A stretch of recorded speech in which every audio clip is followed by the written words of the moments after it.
Hello అండి. Welcome to happy Rasoi channel. Today మన recipe mutton malai kebab gravy స్టైల్‌లో. Late చేయకుండా రెసిపీలోకి వెళ్ళిపోదామండి.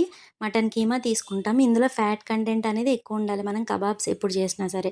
దీంట్లో వాటర్ తీసేసిన ఉల్లిపాయ ముక్కలు, వేయించిన శనగపిండి, పచ్చిమిర్చి, garam masala, chilli flakes, chaat masala, baking soda, salt అన్నీ వేసి కబాబ్స్ చేసుకొని పక్కన పెట్టుకోవాలి. పాన్‌లో బటర్ అండ్ ఆయిల్ వేసి మనం చేసి పెట్టుకున్న కబాబ్స్ వేసి ఫ్రై చేసుకొని పక్కన పెట్టుకోవాలండి. వీటిని స్నాక్‌లా కూడా తినొచ్చు. బట్ నేను గ్రేవీ చేయడానికి యూజ్ చేస్తున్నాను.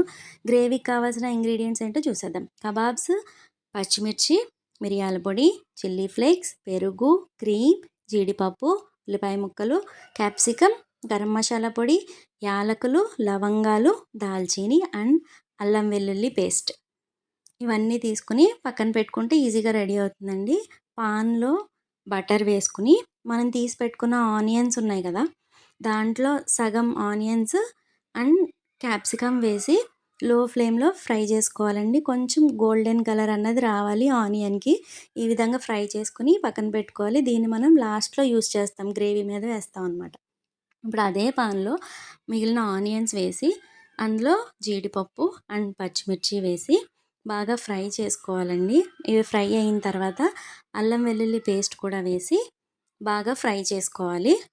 ఇలా ఫ్రై అయిన తర్వాత కొంచెం చల్లారాలి. వేడివేడిగా చేయొద్దు మిక్సీ. చల్లారిన తర్వాత మిక్సీలో వేసుకుని అండ్ కర్డ్ కూడా దీంట్లోనే పెరుగు కూడా అందులోనే వేసుకుని మనం గ్రైండ్ చేసుకొని పక్కన పెట్టుకోవాలి. ఇప్పుడు పాన్‌లో బటర్ వేసుకుని ఇందులో మసాలా దినుసులు ఉన్నాయి కదా! అవి వేసుకుని ఫ్రై చేసుకోవాలి. ఇక్కడ లో ఫ్లేమ్‌లో ఉండాలండి. హై ఫ్లేమ్‌లో కాదు.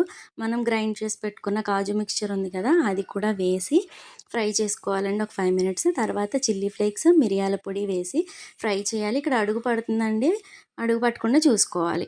అండ్ తర్వాత మనం కబాబ్స్ చేసి పెట్టుకున్నాం కూడా అవి కూడా వేసి కొంచెం అడుగు పట్టకుండా వాటర్ పోసుకొని ఇలా కలుపుకోవాలండి. చూపించిన విధంగా ఫ్రై చేసుకోవాలి. దీంట్లో గరం మసాలా పొడి అండ్ కసూరి మేతి కూడా వేసి అండ్ తర్వాత ఫ్రెష్ క్రీమ్ కూడా వేసి కొంచెం కలుపుకున్న తర్వాత ఇందులో మనం కొంచెం కొత్తిమీర కూడా వేసుకుని లాస్ట్‌లో కొత్తిమీర కూడా వేసుకుని మన ఆనియన్స్, క్యాప్సికమ్ ఏవైతే ఉన్నాయో అవి కూడా వేసుకుని సర్వింగ్ ప్లేట్‌లో తీసుకొని సర్వ్ చేసుకోవడమేనండి.